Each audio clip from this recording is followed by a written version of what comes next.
స్నేహితులారా, ఈ సమయాన్ని బట్టి దేవునికి వందనాలు తెలియజేస్తూ ఉన్నాను. ప్రేమపూర్వకముగా మిమ్మల్ని అందరినీ వాక్య ధ్యానంలోనికి ఆహ్వానిస్తూ ఉన్నాను.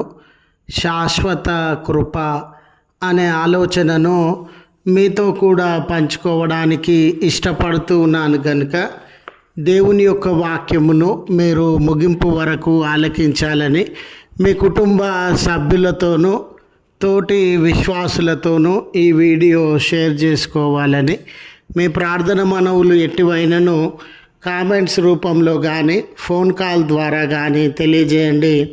నమ్మకంగా మీ కొరకు ప్రార్థిస్తాము. ఈ వీడియో మీ ఆధ్యాత్మిక జీవితములకు ఉపయోగకరంగా ఉంది అని మీకు అనిపిస్తే దయచేసి ఈ ఛానల్ను సబ్స్క్రైబ్ చేసుకొనవలసినదిగా మనవి చేస్తూ ఉన్నాను. లేఖనము యెషయా గ్రంథము 75వ అధ్యాయము 3వ వచనము. దావీదునకు చూపిన శాశ్వత కృప మీకు చూపుదును. స్నేహితులారా, మన జీవితంలో అనేక మంది మనతో ఏదో ఒక రకమైన ప్రామిస్, వాగ్దానము, ఒట్టు పెట్టుకున్నటువంటి వారుగా ఉండవచ్చు.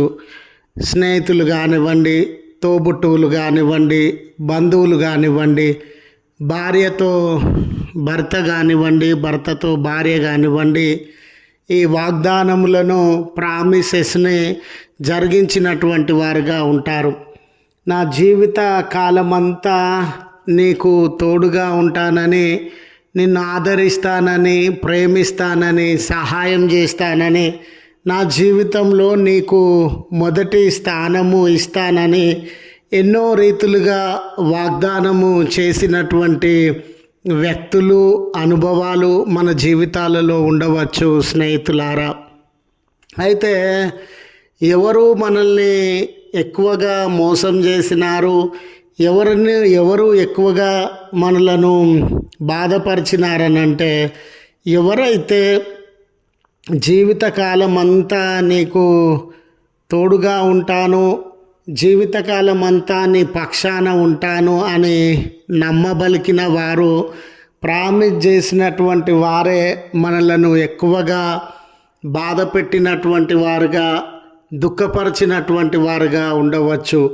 ఇలాంటి నొప్పి కలిగిన అనుభవము, ఇలాంటి ఆయాసం కలిగిన అనుభవము మనందరి జీవితాలలో ఉండవచ్చు స్నేహితులారా.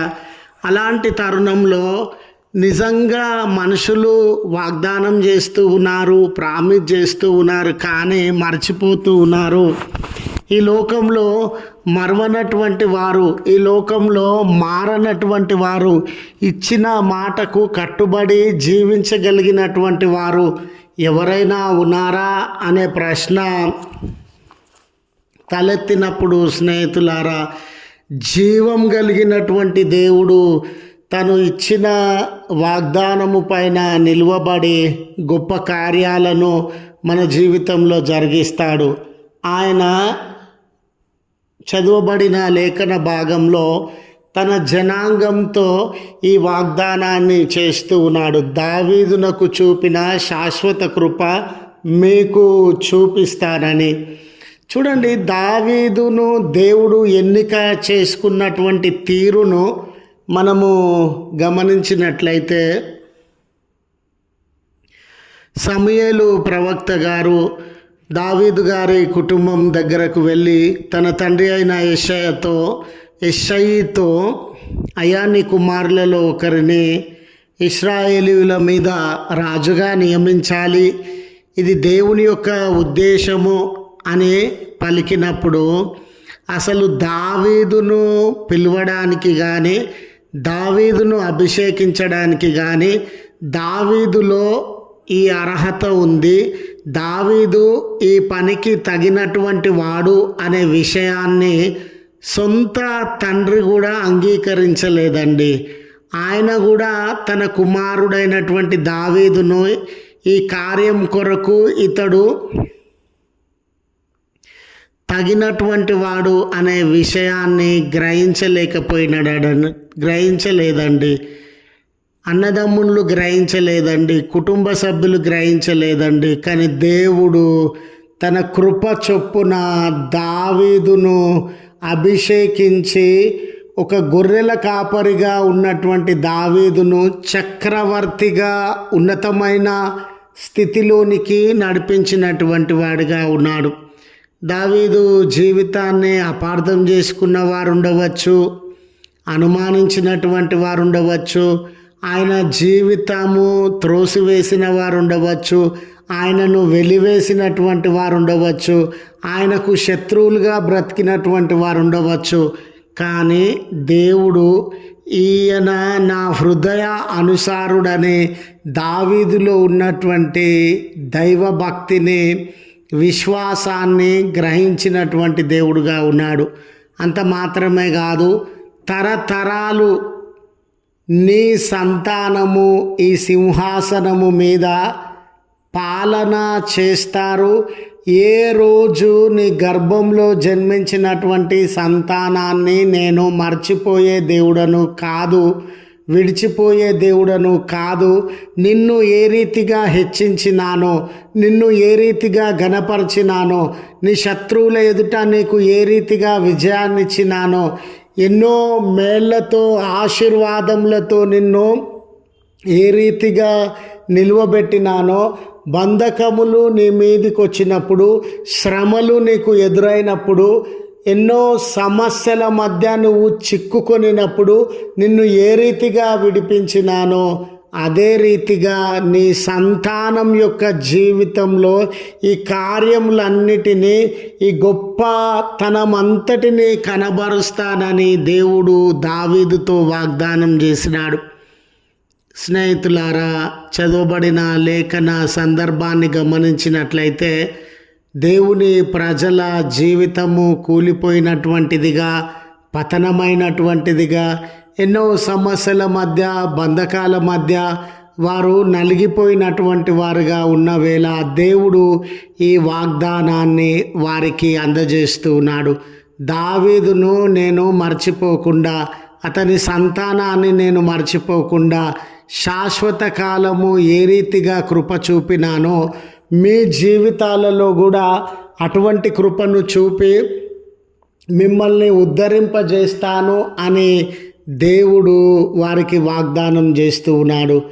ఈరోజు స్నేహితులారా, అయ్యో అందరూ నన్ను మర్చిపోయినారు, అందరూ నన్ను మోసం చేసినారు, నాకు వాగ్దానం చేసినటువంటి వారందరూ నన్ను విడిచిపోయినారు, నేను ఒంటరితనంలో ఉన్నాను, పతనమైన స్థితిలో ఉన్నాను, భారముల మధ్య బ్రతుకుతూ ఉన్నాను, నా జీవితం అంతా బంధకములతో నింపబడినాను అనే కలవరంలో స్నేహితుడా నువ్వు జీవిస్తూ ఉన్నావా? కలవరంలో స్నేహితురాలా నీవు జీవిస్తూ ఉన్నావా? దేవుడు నీ కొరకు, ఆయన నిన్ను మరవనని, ఆయన నిన్ను విడిచిపెట్టనని, ఆయన ఏ రోజు నీ నుండి ప్రేమను దూరం చేయనని, ఏ రోజు నీ నుండి కృపను దూరం చేయనని వాగ్దానము చేస్తూ ఉన్నాడు. ఆయన నీ జీవితమును పునరుద్ధరిస్తాడు, నువ్వు విశ్వసించు. ఆయన నీ జీవితాన్ని కడతాడు, నువ్వు విశ్వసించు. ఆయన నీ జీవితంలో మేలు కలిగజేస్తాడు, నువ్వు విశ్వసించు. ఆయన నీ జీవితంలో గొప్ప కార్యాలను జరిగిస్తాడు, ఆయన మీద ఆధారపడు అనే విషయాన్ని తెలియజేస్తూ ఈ మాటలను ముగిస్తూ ఉన్నాను. ప్రార్థిద్దాము. కృపగల తండ్రి, ప్రేమగల మా దేవ, నీ పరిశుద్ధమైన శ్రేష్టమైన నామమునకు కృతజ్ఞతలను, స్తోత్రములను తెలియజేస్తూ ఉన్నాను. దయగలిగినటువంటి దేవ, ఈ దినము బహుమానంగా ఈవిగా మా జీవితాలలో అనుగ్రహించినటువంటి దేవుడవయ్యా, మేమెక్కడ సమస్యల పాలైనామో, ఎక్కడ బంధకములను అనుభవిస్తూ ఉన్నామో, ఏ విషయాన్ని బట్టి కలవరమునకు లోనైనామో దేవా, మమ్మను ఉద్ధరించడానికి, లేవనెత్తడానికి, బలపరచడానికి మా జీవితంలో మీ కృపను అనుగ్రహించే దేవుడవయ్యా. మా కుటుంబ సభ్యులు మారిపోయి ఉండవచ్చు, బంధువులు, స్నేహితులు మారిపోయి ఉండవచ్చు, మీరు ఎన్నడూ మారినటువంటి దేవుడవయ్యా.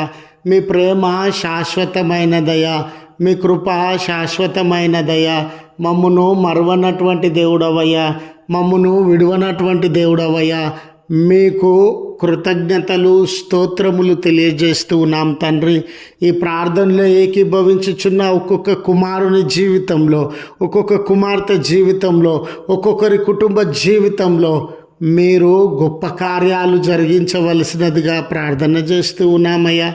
వారి మొరలను వినండి అయ్యా, వారి యొక్క ఆశలను నెరవేర్చండి అయ్యా.